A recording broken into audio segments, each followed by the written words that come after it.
This podcast is a production of WCWP, LIU Public Radio. Check out our lineup of original programs, listen live, or support by visiting WCWP.org. This is a show that brings to the forefront newsmakers, entertainers, and those making a difference in our lives and in our world. Each week is a new adventure with topics ranging from the most serious and cutting edge to the most lighthearted and entertaining.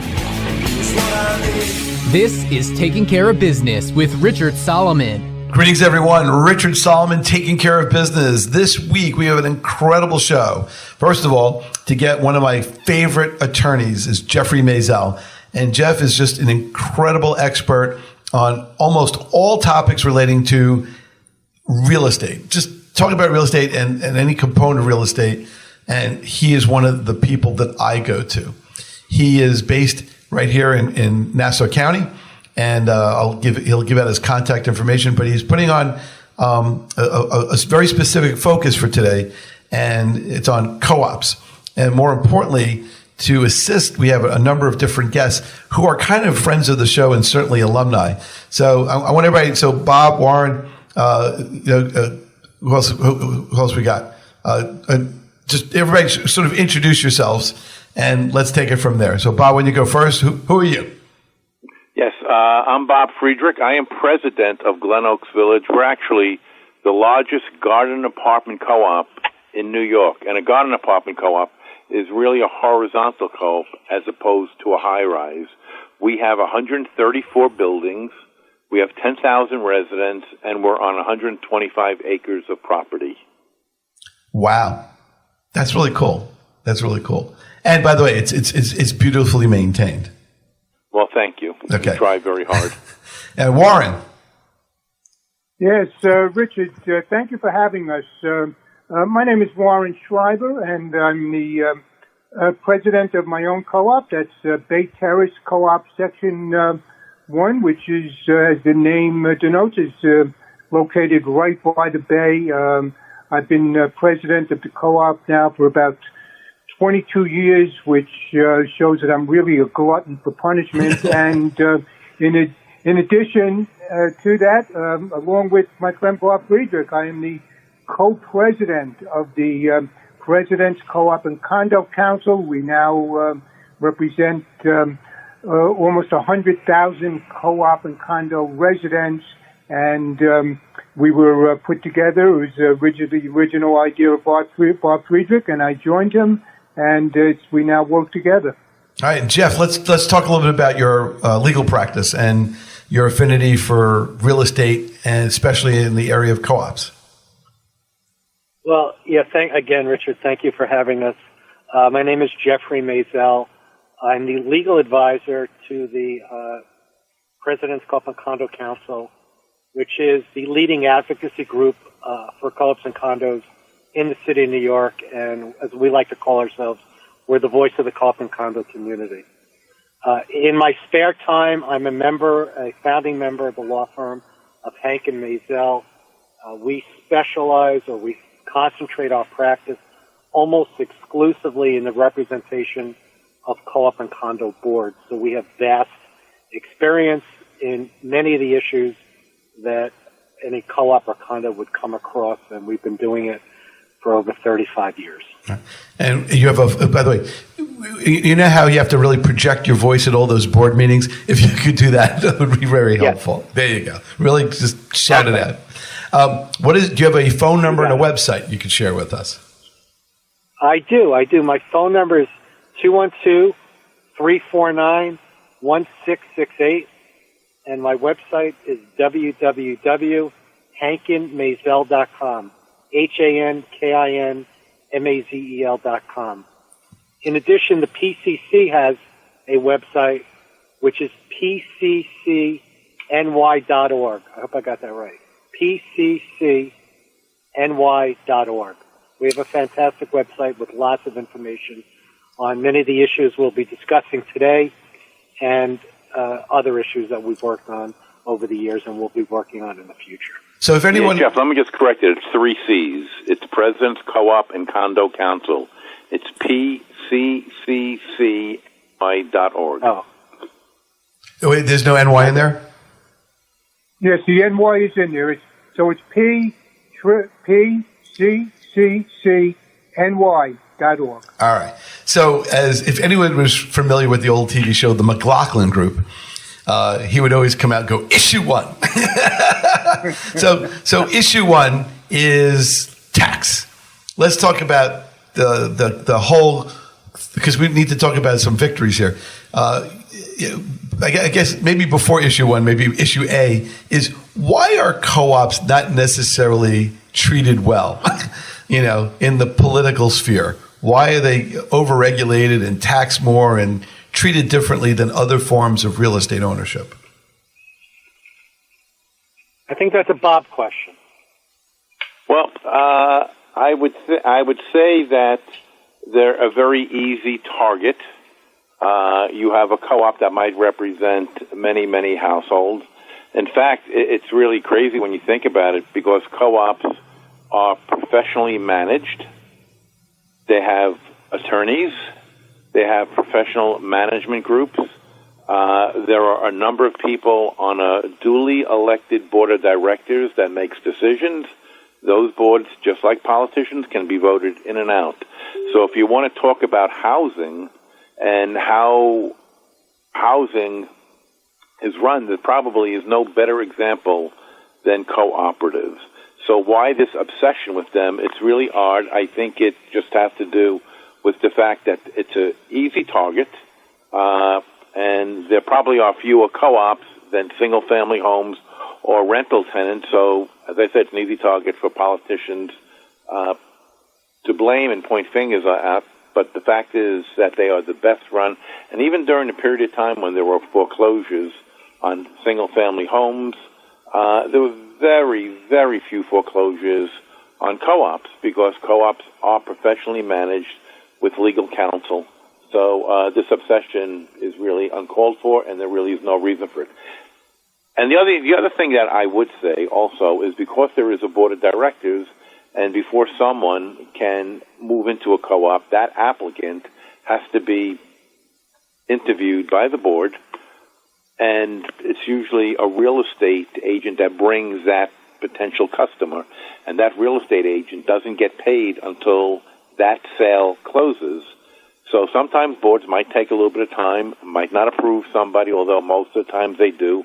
So these real estate people will contact their representatives, tell about how unfair the co-ops are.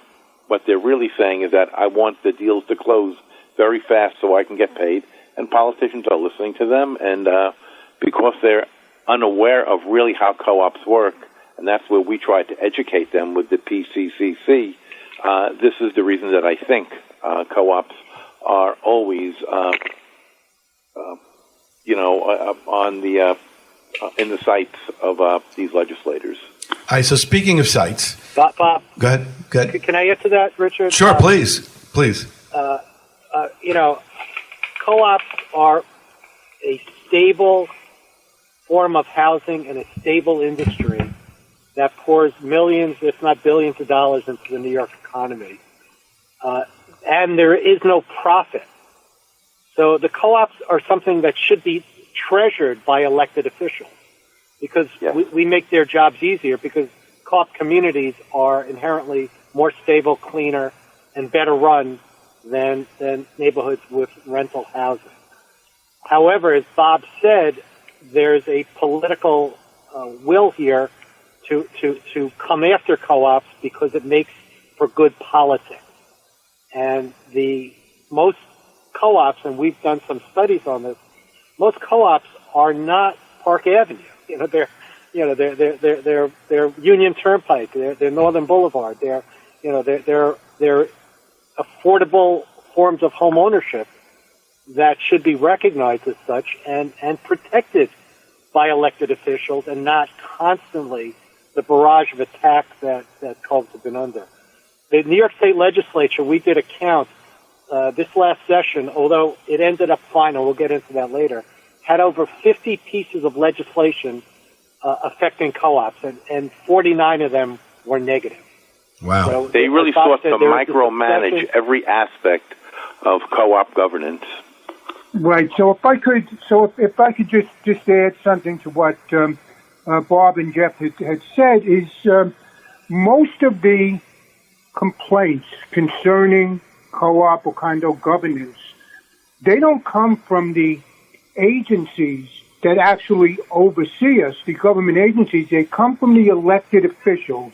And the problem is that somebody will call up their city council member or their state assemblyman, and they will complain that they feel they have been treated unfairly by a co-op board. So the elected official, instead of actually doing some research and looking into what happened, they immediately have a knee-jerk reaction, and their first thought is, we have to pass a law, we have to change this, we can't let the board of directors get away with this, even though it may be one single board within a single borough. And they just don't research what they're doing, and they don't think about the consequences that's going afterwards.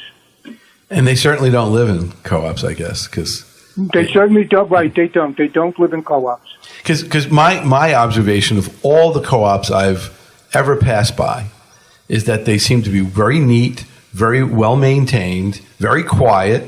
You don't see a lot of anything. They're just like people just going about their business. Richard, you got to understand also is that the board of directors that run the co-ops those members live in the co-ops. They actually do care about where they live and their community, and that's why what you see are basically very well-attended grounds and a co-op that's clean, free of graffiti, because the board members live there and they care about the community and they care about the people that live in their co-op. Right, like all the co-ops ever drive by, you don't see like chaos, piles of garbage. What you don't see in the co-ops, Richard, is what you would normally see when you go to NYCHA housing, which is the New York City housing run by the politicians. If you go to that housing, that's where you see problems. You see broken pipes, you see graffiti, you see cracked sidewalks, you see all kinds of problems.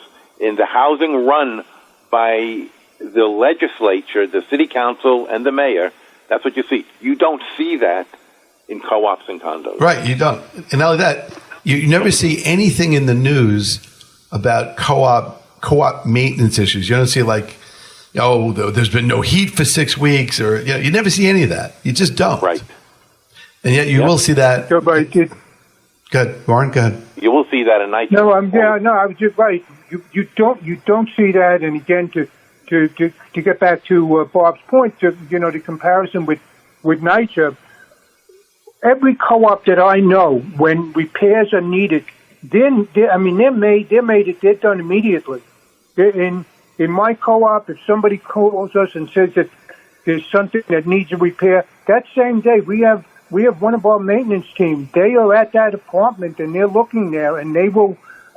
If it's really complicated, they may not be able to make a permanent repair. They'll be able to make a temporary repair, but that fix is done immediately. The same thing with heat. We've gone during the winter where we have had the plumber has come out at 2 o'clock in the morning because the heat's gone off. We haven't waited until 8 o'clock or 10 o'clock that morning.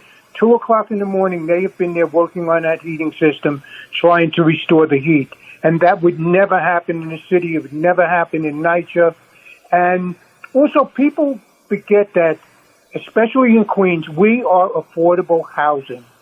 So, and that's, everybody talks about affordable housing. And affordable housing, they say, well, if somebody can pay $1,000 a month, $1,200 a month, $1,500 a month, that's what the city, according to the AMI, they consider that affordable housing. But for a lot of people, that's not affordable. But the garden apartment complexes that we represent and the high-rises that we represent, many times the maintenance is under $1,000. Sometimes it'll be $700, $800 a month. And that's affordable housing. That is truly affordable housing. And as Jeff said, the city should value us rather than go after us. Exactly. By the way, if I could just add to that, one of the missions and the jobs of us on the PCC is, as Bob said, to educate elected officials. And we've forged close relationships with, literally dozens of elected officials, and we've educated them on these issues, and we've become sort of go-to people on critical issues affecting co-op and condo housing. And that's, ironically, our mission is basically play defense, with the local, state and federal legislatures. To the point of how do they make these decisions and why is this happening? I'll give an example that I won't use names, that we were actually with some of the leadership and lead drafters of the Climate Mobilization Act several years ago. And we asked, why is NYCHA exempt from all these retrofits and expensive, so-called green upgrades, which again, we're all for the upgrades, but they're extremely expensive. And he said, well, we don't want to upset the tenants. We said, well, what about upsetting the co-op homeowners or the condo homeowners? They didn't care. And we found out later, we did a survey of all the sponsoring council people, and none of them lived in a co-op. So they didn't care. It didn't affect them.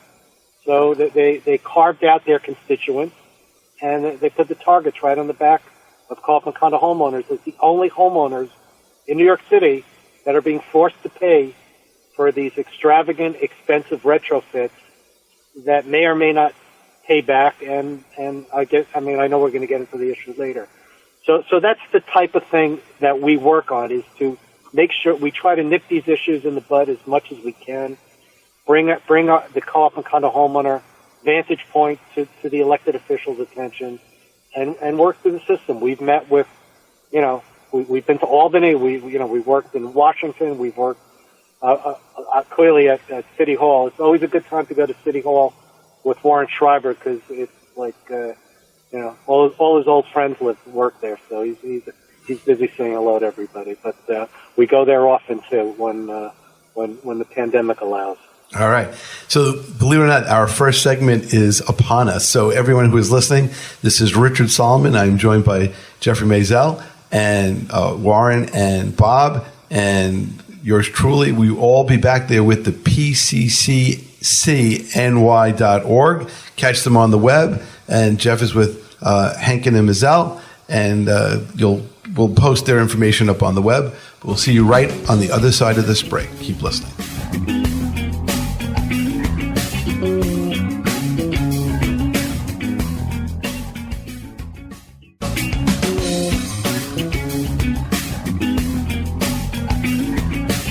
Welcome back, everybody. Richard Solomon, taking care of business with Geoffrey Mazel, Warren Schreiber, and Bob Friedrich. And they're with the PCCNY.org group. Got that. It's 3 C's. Very good. 3 C's. So PCCNY.org. There you go. So oh, wait, what's that sound? Whoop, whoop. It's time to toot our own horn. So let's talk about some legislative victories. Jeff, I think you're best. I guess. Who's going to toot? Who's going to toot first? Yeah, you go, Jeff. I'm tooting right away. There you go. Let's hear it. So the PCC, we've been around a long time, and we've had several legislative victories over the years, and have affected policy over the years. But this year has been a banner year for co-op and condo homeowners, and we are just thrilled to be the leaders on these issues and to provide results. The first issue that came up was during the pandemic, as you may recall, the original congressional bailout, the federal bailout, I think they called it the HEROES Act. I forgot what they called the first one. Allowed for what's called the Paycheck Protection Program. The PPP. Which means small businesses. Go ahead. No, go ahead. I'm just saying the PPP. Payroll Protection Program or something. PPP, Payroll Protection Program, which means a small business through the SBA could get a forgivable loan based on a 2.5 week of your payroll, which is a significant number for many of the co-ops. A ruling came down within 3 or 4 weeks of the passage of the statute and basically excluded what they called passive entities, which it would include a real estate company, which a co-op and condo is.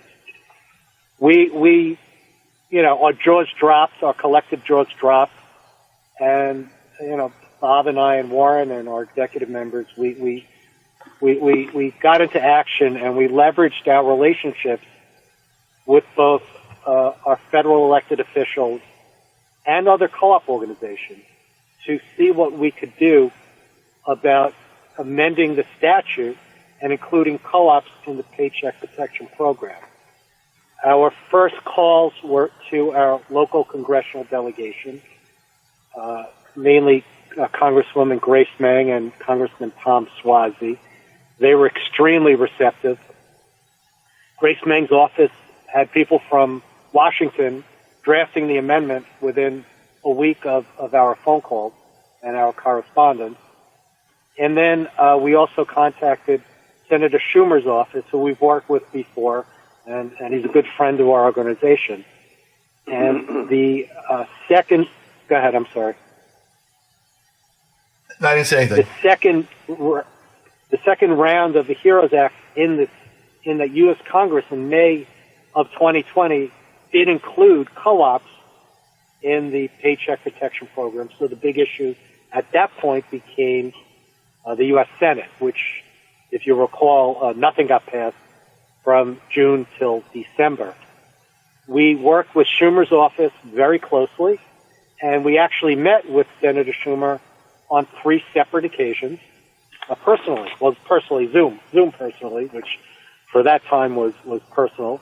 We partnered with several local organizations, including New York Council of Co-ops, the Building Realty Institute, and then we also partnered with national co-op groups in Washington, many of whom included co-ops that were not housing co-ops, but energy co-ops, food co-ops, and things like that.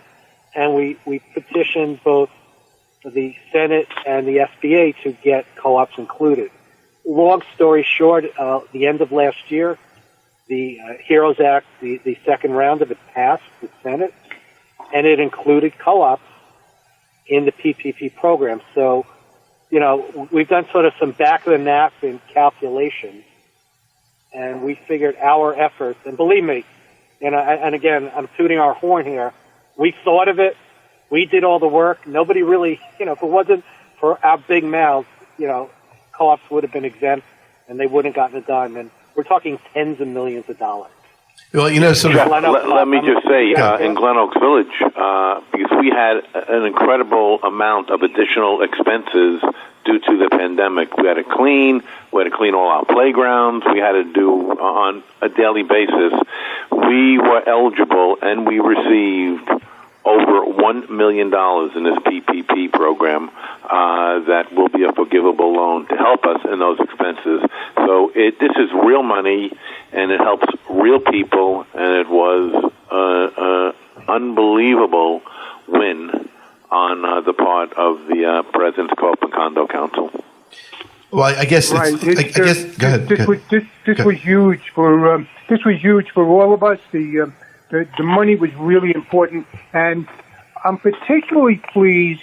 Well, Senator Schumer, he was just amazing. I mean, he really went to bat for us, but also there was a letter that went out, and we were able to, the PCCC, we were able to get every single member of the New York City congressional delegation to sign on to that letter. That included Greg Meeks, Tom Suozzi, Grace Meng, Alexandria Ocasio-Cortez, Carolyn Maloney, Jerry Nadler.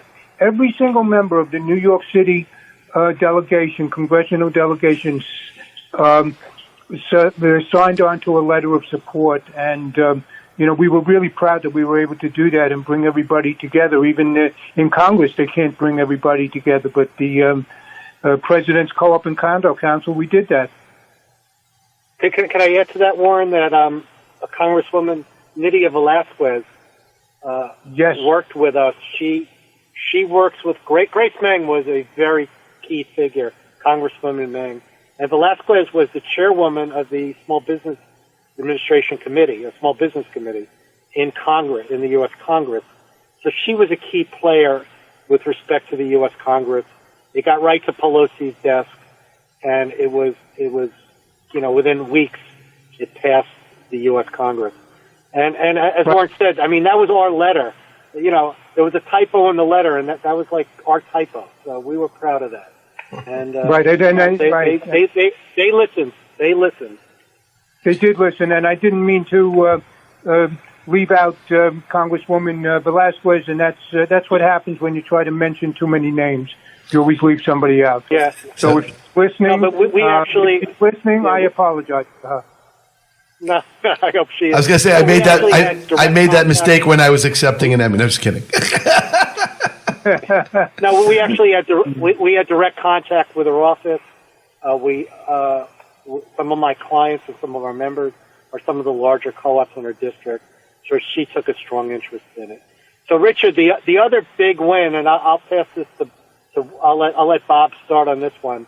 We'll call it the co-op carve-out for the Tenant Protection Act. I talk about that. That's something we've been working on for 2 years, and I'll let Bob give some of the background there. Well, I'll just start off briefly on the Tenant Protection Act of 2019. It was passed. I don't think co-ops, the intent of the legislature was to include co-ops in this legislation, but unfortunately they were included. And there were some very bad provisions. One, I'll speak about one provision. Jeff and Warren can speak about other provisions that in this past year, they were reversed. But one provision of the original act would not allow a co-op to accept more than 1 month's security. And this was a problem. We have a lot of new applicants who want to come into a co-op, and if their finances are marginal, what we would normally do is that we would have them put in 3 months, 6 months, 1 year's worth of maintenance in an escrow account just to show us that in case there was a problem, they were able to pay their maintenance. And after a year, if they paid every month without a problem, we would generally give them back that money. Because we were no longer allowed to do this, there were a number of borderline financial applicants who wanted to come into a co-op, and most of them were seniors who we had to deny, which is a horrible thing to do. This law, which was originally intended to help people, actually hurt people. We had a few seniors who wanted to come into the co-op to purchase. They had marginal finances. We would normally have them to put X amount of money into an escrow account.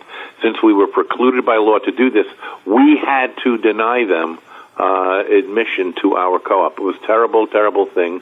That has now been rescinded in this bill that we were responsible to get passed in the state legislature. There are other parts that Warren and Jeff can talk about. Well, sure. Yes, that was really important to us, and we should never have been included in that bill, as Bob said. And another provision of that bill was the fees that we were able to take when we for the applications, and what those fees involved. That's when we run financial background checks. We run criminal background checks to make sure that people can pay their maintenance. We want to make sure that people do not have a serious criminal history when they're coming in. And the bill, I believe, it limited us to charging no more than, I'm not sure the amount. I think it was something like $25, which is a ridiculous amount because that can run into the hundreds, and that would have left us at a point where it meant the co-op, and we talk about the co-op, that means every single person living there would have to absorb the cost of those investigations, or the person selling the apartment would have to, we would have to charge that back to the person who was selling that unit. So that was a big problem to us. And then also there was a problem with the charging late fees on arrears, and this goes back a while ago, but we were limited in what we could charge. Most of us right now we probably charge about anywhere from $25 to $50 a month on arrears, and we would no longer have been able to do that. It would have just limited the money. Again, it would have gone down to about $15 or $20 a month, and which is not a deterrent at all, because if if I have a choice between going out and buying something and charging it on my card or paying 3% in a late fee, well, the 3% in a late fee is a lot cheaper than what they charge me for using Visa or MasterCard or American Express. So that was also a problem for us, and that was we were carved out as far as that provision was concerned. Jeff, what were some of the other provisions that you remember? The legal, right, Jeff?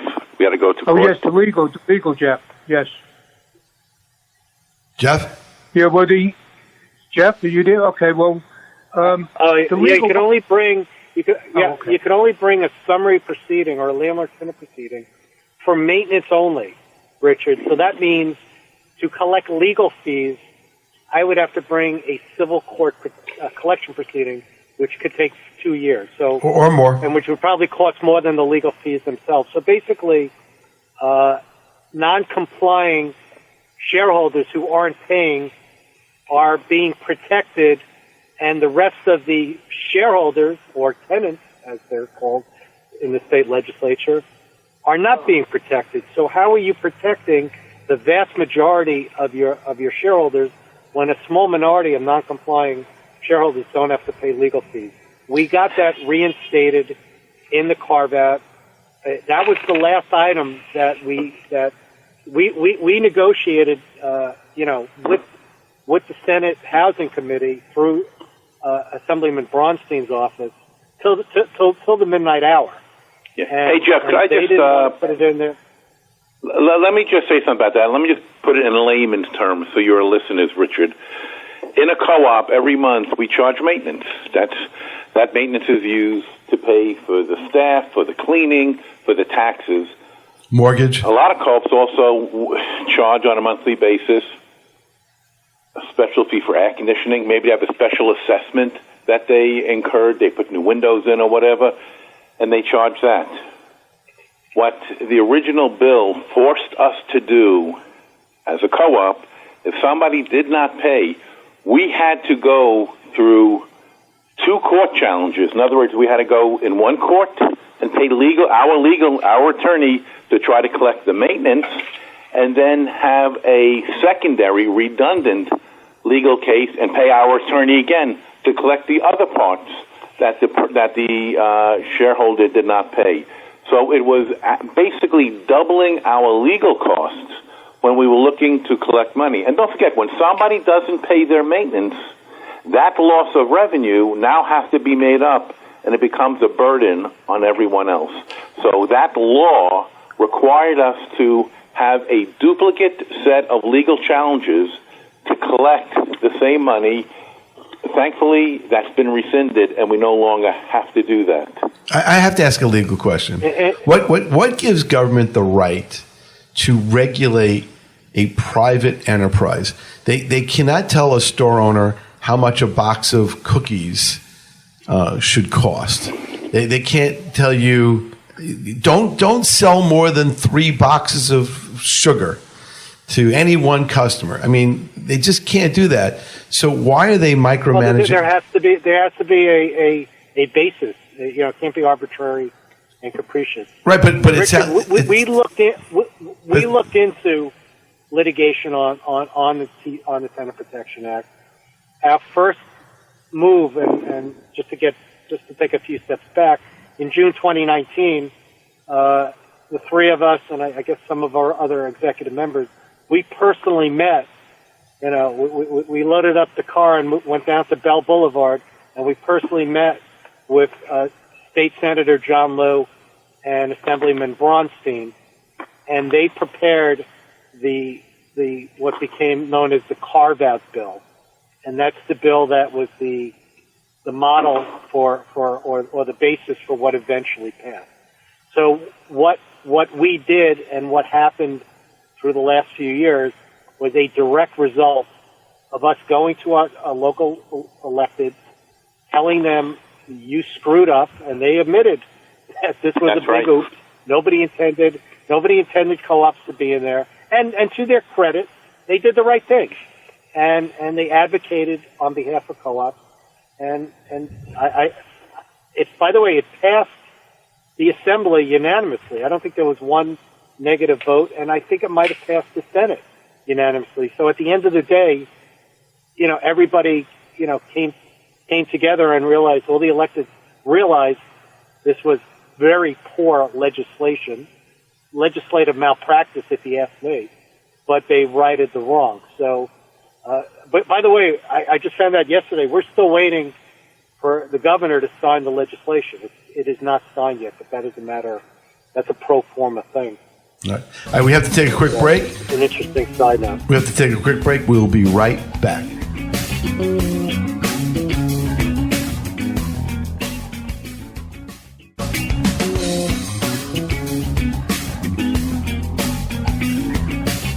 Welcome back, or as they say on other shows, and we're back.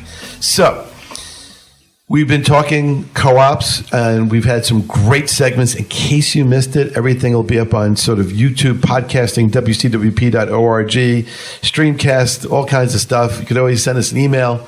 If you want to get in touch with our guests, you can send us an email to tcbradio.wcwp@yahoo.com.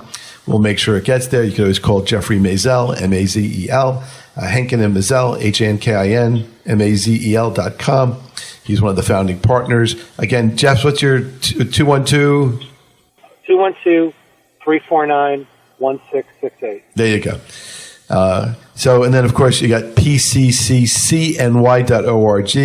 We got Bob, we got Warren, amazing, hardworking people in the trenches a long time, well-recognized names. If you ever read any of the local newspapers, their names show up as people who are interviewed, people who write op-eds and other, kinds of written pieces for the media.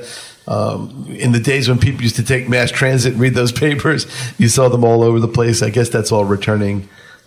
As I understand, the courts are actually opening up again. So that, things to look forward to. So speaking of things to look forward to, how's that for a transition? What are we looking forward to on your agenda? Because you're working tirelessly, and I'd like to know what's on the horizon for you guys. What's in the periscope? Warren? Okay, sure. Okay, I can begin. So one of the things that we've been working on, and it's been with us longer than I've actually been working on it, is the inequity in the property tax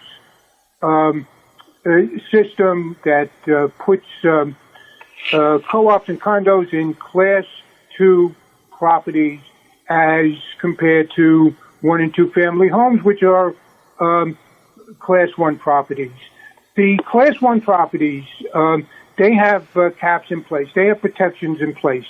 Their assessed valuations cannot go up more than 6% in any single year or 20% over 5 years.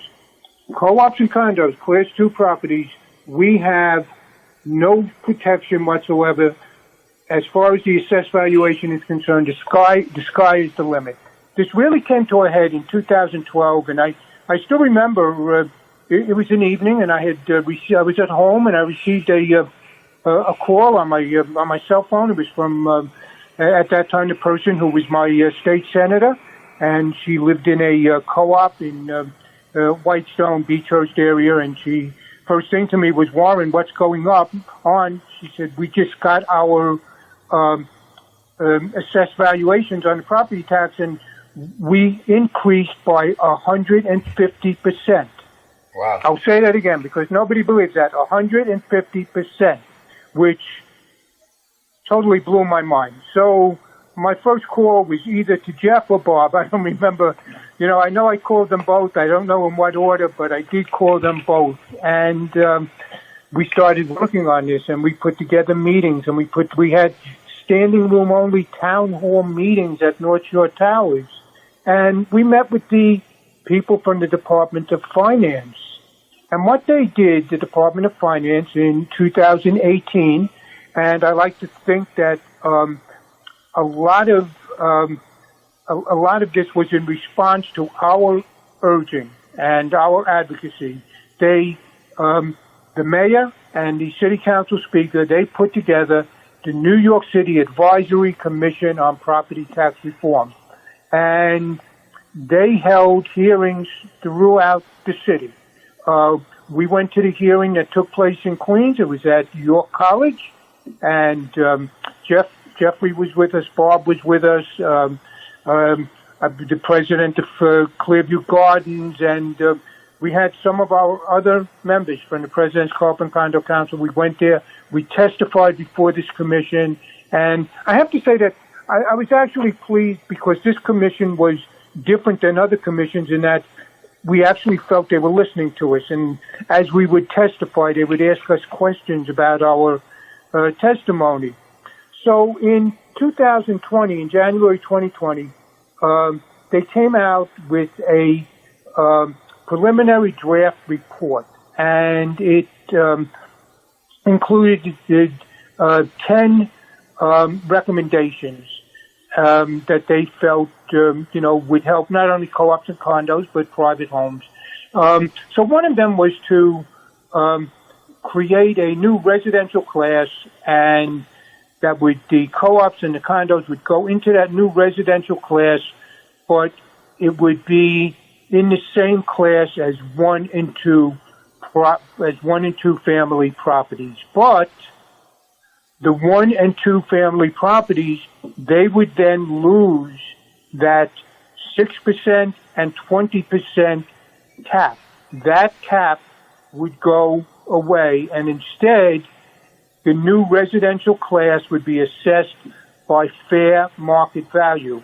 And we don't even know what that means, especially in the case of a co-op. So you take my co-op in Bay Terrace, would fair market value be other units within my own co-op, or would it be based on sales that took place in neighboring co-ops?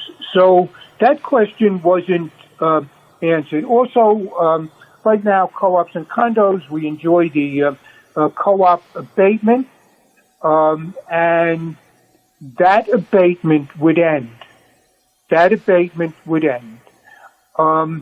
And instead of the abatement, what they are proposing is that there would be 2 types of circuit breakers. The first one would limit the property tax burden on low-income primary resident owners. In other words, that would have to be your primary residence, and a partial homestead exemption that will be based on income to lower property taxes, but they don't tell us what those numbers are, so there's no way for any of us to know if this is good, if it's going to be beneficial, if it's going to put us in a worse spot than we are now. Also, these changes, if they went into effect, they would be phased in over 5 years, be 20% a year for current owners, and if there was a sale or a transfer, that property would immediately transition to the fair market value upon sale of the property. So what does that mean for a co-op or condo? Because a co-op or condo, you don't really have a sale of the property. You have a transfer of a unit. So if you have one unit that transfers to another owner, does that mean that the entire co-op, the entire property, and the entire 14 acres would immediately transition to the new fair market value system? So that, as we can see, that just doesn't work. So at my testimony, my position was that we were not able to take a position on this right now because we don't know what the numbers are. We don't know if this would help us or if this would actually hurt us and end up costing us more money. And no matter what happens with this, even if this is adopted by the city council and by the mayor, it still has to go to Albany. Nothing can happen as far as setting up new property tax classes unless it's okayed by Albany. So it would still have to go through Albany. So what we're doing, we're talking about years and years and years. And the only thing that we're talking about is that right now there is a class of co-ops and condominiums where it's 10 units or less. 10 units or less. And they actually do have some protections. Their protection is that the assessed valuation cannot go up more than 8% in a year or 30% in 5 years. But that's an enormous number. 8% 1 year? That is an enormous That's number. not really protection. It's better than some of the numbers that we've had right now. But our main goal is to, what we really wanted was to have parity with the 1 and 2 family homes, and something that we have been pushing for, but even the elected officials, they don't want to talk about it. Although some of them did talk about it in the mayoral contest. Is we would like to see 2% caps, such as they have in the rest of New York State, Nassau County, Suffolk County, and we would like to see something like that imposed in New York City. They say, well, we wouldn't be able to pay the bills, we wouldn't be able to pay police and fire, teachers, but meanwhile the police in Nassau and Suffolk County, they make more money than the police in New York City, and teachers in New York City, they actually leave New York City to go to Nassau because they have better pay and benefits. So Richard, that's something Richard, you said that's a large number. I would just tell you that only in New York, with its dysfunctional tax system, do we think that 8% per year or 30% over 5 years, as far as assessed valuations, would be decent and acceptable for us. Yeah, I'm like 8%. The tax system is in New York. It's like what's the interest rate that banks are giving right now? What, like 0.5%? You know, that's right. Really low. And the last thing I want to say about the property tax, the assessed valuation, it's a backdoor tax, and the reason I say it's a backdoor tax, and the city council, the members of the city council, they like this system, and the reason they like it is because the assessed valuation is set by the New York City Department of Finance. So if my property is assessed 12%, 13%, an increase, we face an increase of 12 or 13% in assessed valuation, and I go to my member in the city council or any city council person, and I tell them about it, and they're going to turn around and say, well, we didn't vote for it. We had nothing to do with it. It's set by the Department of Finance. So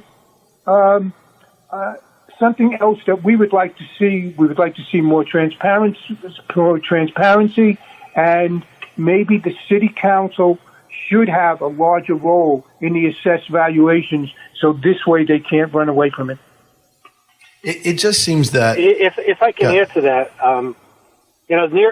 these taxes, city taxes, have become like the number one threat to the financial viability of co-ops.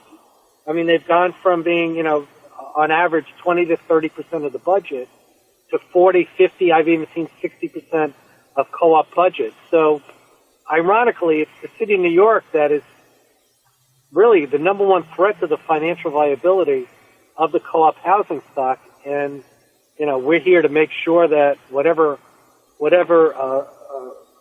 new systems or new charges or revisions in the tax code they make are to the benefit and protection of the co-op homeowner. Well, the other thing, kind of to follow what everybody's saying, is, businesses are just under so much pressure between all the increased costs of dealing with COVID, all the increased things that are going on, insurance, and all the regulations that you have to comply with. And then when you throw taxes on top of it, you're actually breaking the backs of people. Because if we have sort of a service economy, because we don't really manufacture stuff, then this is actually probably a pretty good segue to get into the next issue. If we're talking about the viability of affordable housing, a few years ago, the City Council passed its Climate Mobilization Act, which Jeff will be able to talk about a little bit. And I mean, the intent is good. We all like green. We all like green trees and all that. But this law that was passed put an incredible, burdensome, what I call unfunded mandate on co-ops. And this law requires all co-ops to, it's local law 97, and it requires all co-ops to go through, they have to take a look at all of their equipment, and they have to hire an outside company. It's a cottage industry that was created by this legislation, and then give us a report as to what type of investments we can make in order to reduce our carbon footprint. And if we don't do this, we will be hit with fines and penalties. And I'm just going to give you an example. Now, I'm going to count. So the numbers I'm giving you are accurate numbers. We just went through this. Okay, right now, and in this Climate Mobilization Act, there are two dates, 2025 and 2031. Each of those dates, a different set of fines come into play. If Glen Oaks Village does absolutely nothing, we just do what we're doing right now, which is paying our bills, running a co-op for 10,000 people, providing heat in the winter. If we do nothing, in 2025, which is the first year the fines will be in effect, we will be hit with fines of $210,000 a year. Wow. By 2031, if we do nothing, okay, we're going to be hit with fines of $1,018,800 every single year. This is insanity. This is absolute insanity. These fines would be assessed against us unless we make sweeping changes and investments in our boiler plant and our buildings. Some things we can use, some things we don't need.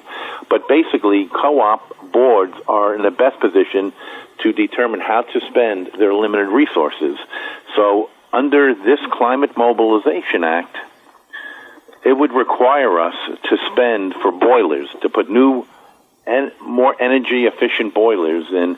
We would have to spend about $14 million. And by the way, the actual energy savings, the actual savings per year from energy would be $585,000 a year. So for Glen Oaks Village, the net cost is $13 million, and since we're saving about $600,000 a year, the payback period is about 203 years. This is insanity to the nth degree. And once the other co-ops start doing this, because they're going to have to start doing these reviews, a lot of them haven't done it yet, and they're going to be hit with numbers that are as crazy as our numbers.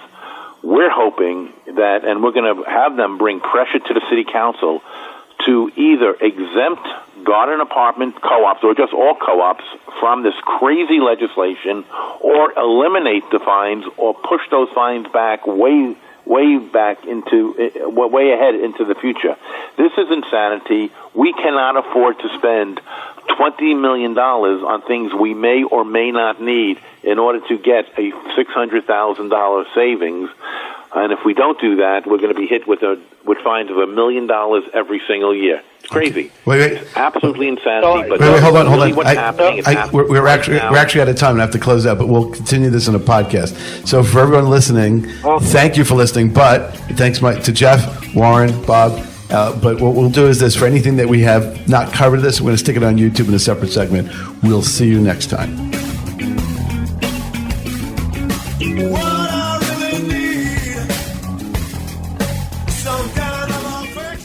Like what you hear? Here's how you can let us know. Give us a call at 516-299-2626 or email us at info@wcwp.org. Like us at facebook.com/mywcwp and leave a comment or tweet us at mywcwp. We welcome all kinds of feedback. To directly support the podcast you just enjoyed, leave a review on Apple Podcasts. And if you'd like to give back, visit WCWP.org and click the support tab. Thanks for listening from your friends at WCWP.